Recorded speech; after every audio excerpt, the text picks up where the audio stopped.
The other day, I was at Target. In the checkout lane ahead of me was a dad and the cutest little girl ever.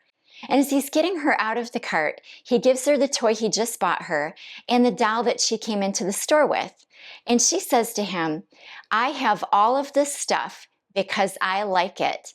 And I thought, wow, us adults are the same exact way, aren't we? We have all of this stuff because we like it.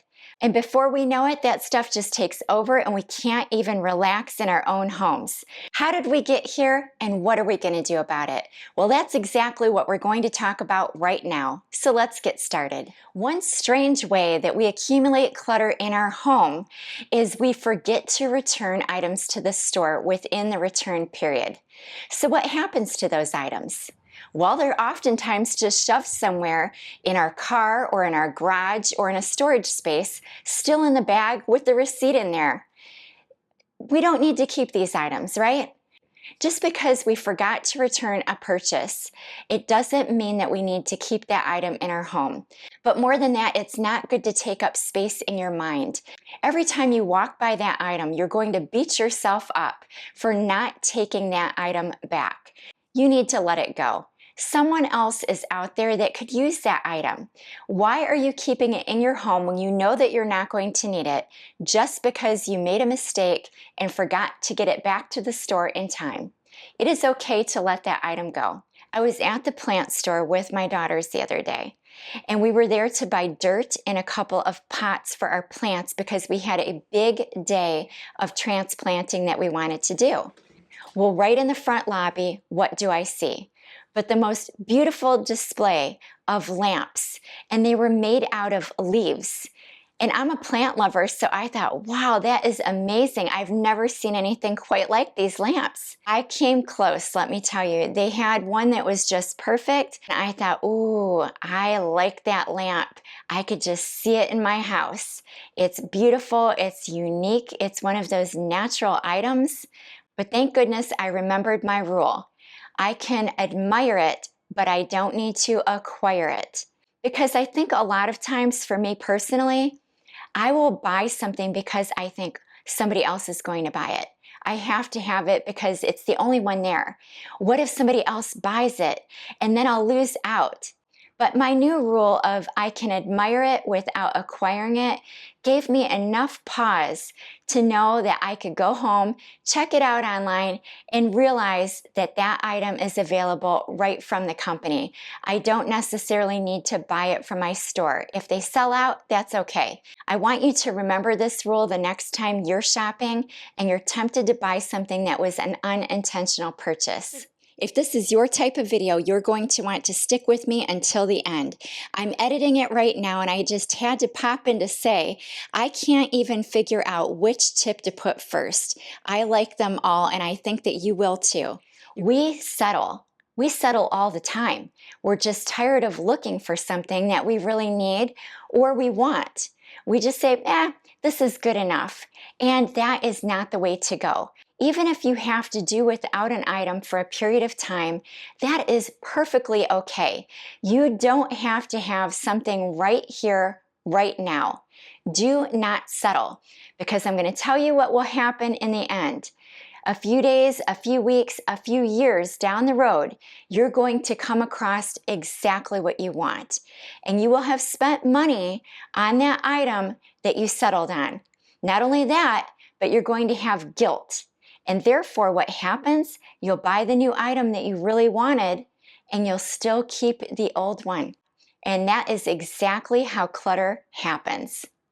We buy something, we settle, we shouldn't have settled, we come across the right thing in the end, and then we have two. And we don't need to. On big stuff, I don't have a problem with settling. I wait until I find the perfect thing.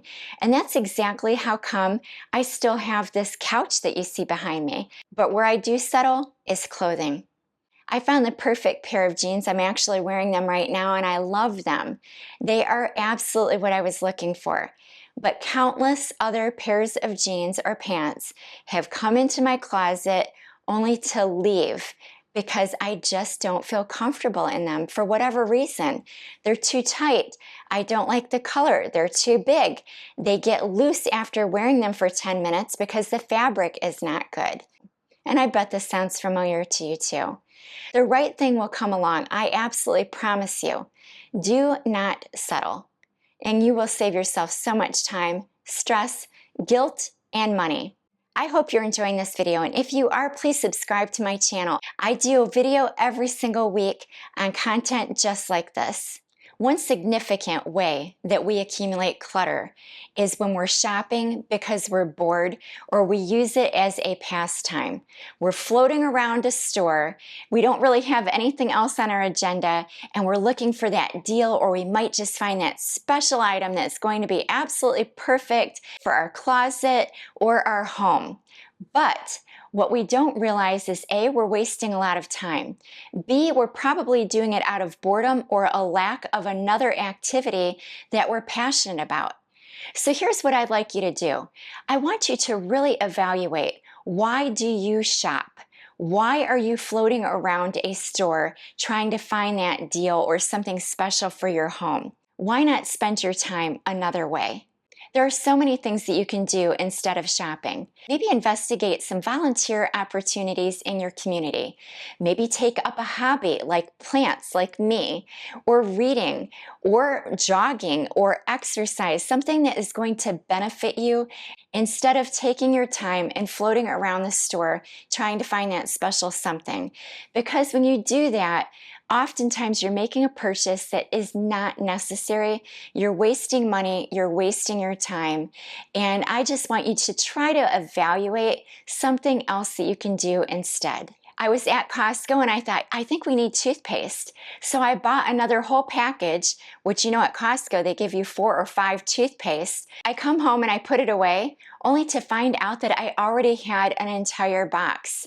Now, because my drawer that I was storing all of this stuff in was just not organized enough, I couldn't see that. So I decided to put everything up in a cabinet and take some organizing bins and separate everything so that it allowed me to see exactly what I have. Because oftentimes what creates clutter is we don't realize the things that we already have. So what do? We go to the store and we buy more of the exact same thing. I won't be making that mistake again because I now can see everything that I have in my cabinet.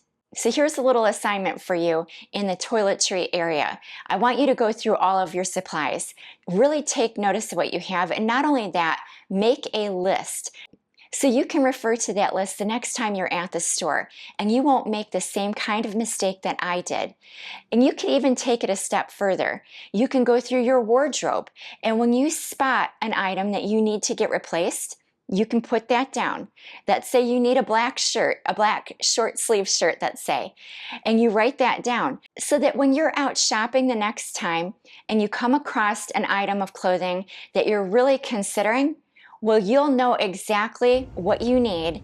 And if that item doesn't match up with what you need, then you know that you shouldn't buy it. Another reason why we have clutter in our homes is that we keep things because we think someone else can use it eventually. Now, have you done this? I know I have. Don't put it in a bin. Don't wait for someday, because those kind of items are exactly the things that take up so much room in our homes. And whether or not they are in a bin, they will still weigh on your minds. If there's something that you think someone would want, go ahead and ask them right now. And if they say no, please listen to them. They're telling you the truth. You don't need to keep that item for just in case times that are never going to happen. So we were getting to a point in my storage area that things were going up to the ceiling. It was awful, it was crowded, and every time I went into that room, I was stressed out. And I would think to myself, I've got to make time to clean this up. This is just weighing on me so much. And I'll tell you one thing, after I went through it, that is exactly what happened. All of that stress was just eliminated. Don't let it clog up your storage areas one more day. Let those items go. I have Now this next one is a biggie. It's something that I have an experience with right this second, and that is buying something new to replace something old, but keeping the old item anyway. I have a bunch of old dish towels that I put in my garage thinking that I can use this as an emergency towel, when I already have other emergency towels in another location. And there they sat in a planter of mine, actually. And when I got the planter out to transplant one of my plants the other day, I came across these towels. And there is about 20 of them. And I thought to myself, why am I keeping these towels? They are just clogging up a room. And now I have to make a decision again. What do I do with these towels? If I would have just parted ways with them when I got my new towels, I would not be back in the same place again, making another decision on these same towels. So I would challenge you, make a decision before you ever buy something. Are you willing to part ways with the old item? And if the answer is no, don't buy the new item in the first place. But if the answer is yes, make sure that you take that out of your home immediately. I should have put those new towels under my sink and taken the old ones out, put them in a bag for donation. This next one is along the same vein. If something is worn out, you don't need to keep it. Every time you look at those worn out items, I bet you it's bothering you. So just know that you deserve to have new things. You don't have to continue to use old worn out items that don't make you feel good. When you put on a shirt and it has a stain on it, that's not making you feel good. When you have a hole right in the middle of your shirt, that's not making you feel good. When you have something that doesn't fit you anymore, that doesn't make you feel good. So I'm going to challenge you to go through your wardrobe and see if there's any old worn out items. Or for that matter, if you have pillows on your couch like I did that are all stained up from use and you just cannot wash the stains out of them, get rid of them. Get a couple new pillowcases. I guarantee that every time that you walk by the new ones, you will think, oh, those look so nice, and it will uplift you. Instead of walking by old stained up ones thinking to yourself, why do I still have these? I can't get the stains out. Those look horrible. What if somebody comes over and they look at these and think, oh, that's disgusting. Why do you still have these pillowcases? Whether it's clothes or things in your surroundings, they're just not making you feel good. They're not uplifting you. Let those items go and feel free to replace them with something that does uplift you and make you feel good. A storage unit probably has its place, such as if you're moving or you're maybe doing a project in your living room and you need to take your stuff off site so that you could refinish a floor. That might be a great reason to utilize a storage unit. But most people don't use it that way. Most people use storage units to house all of the clutter that they just can't make a decision on. Revisit your storage area because that is costing you money every single month. I want you to sit down and I want you to take that monthly fee and multiply it by 12. And then I want you to multiply that by 10. How much are you spending on a storage unit for 10 years? Are the items in your storage unit worth that amount of money? I'm going to venture that the answer is no. Go through your storage units really soon. Make those hard decisions. Bring back the things that you want to use to your home, even if it means getting rid of some of the things that you have in your home to make room for it. It's okay. But whatever you do, if you're just simply housing items in these storage units, really consider getting rid of them. One thing I have absolutely struggled to do is stay away from duplicates. This especially came to light for me personally when I did my video on my closet declutter. And I looked back on the footage from that video, I noticed how many duplicate items that I had in my wardrobe. Now, sometimes that's okay. Like for the jeans that I bought in Italy where I finally found the right ones, and I was very clear on that, I actually bought two because that's not something I could just go to the store and get. I'm no longer purchasing duplicate items for things that I can just grab anywhere. Next time you're at the store and you're considering getting duplicate items, stop yourself in your tracks, buy the one special shirt, and that is it. And I think that just makes your wardrobe and the clothes that you choose to be in your wardrobe more special.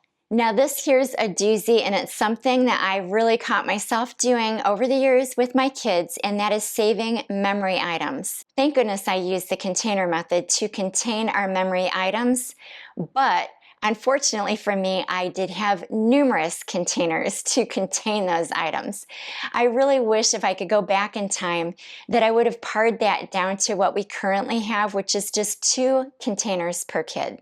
That way you have room for a little bit of excess, but not an overabundance. You would not believe what I used to have in my storage room. I used to have 4 gigantic containers of toys, 1 for each of my kids. And if that wasn't enough, I had 3 memory bins, 1 for when they were a baby, 1 for school, and 1 for activities. And I'm going to tell you one top tip right now. If something brings you down or you have a bad memory attached to it, you can let that item go and you don't need to feel guilty about it. Just today, I got a comment from one of the people in our little community. She told me that she has her mother's grandfather clock. She said she's kept it in her home for years. She doesn't even like this clock, that it was her mom's dream to have a grandfather clock, not hers. So she tried to give this clock away and no donation center will take it. She cannot get rid of this clock. I recommended that she get it out of her house no matter how she gets it out of her house, even if it means throwing it out. Because this thing is just causing her stress. It's taking up space and she hates it. There's absolutely no reason for any of us to keep things in our home that causes stress, makes us feel bad, or is weighing us down. Having a more minimal home means keeping things in your home that means something to you, that you find valuable or uplift you. I don't want you to keep something in your home for one more day that makes you feel bad. And I want you to put a little sunshine emoji in the comments below and let me know what item you decided to part ways with that was difficult, but you are so happy it's gone. I hope you enjoyed this video. Please check out my description below. I've linked more videos just like this so that you can get more inspiration and motivation to declutter your home. If you enjoy this type of content, make sure that you subscribe to my channel. I post a new video every week.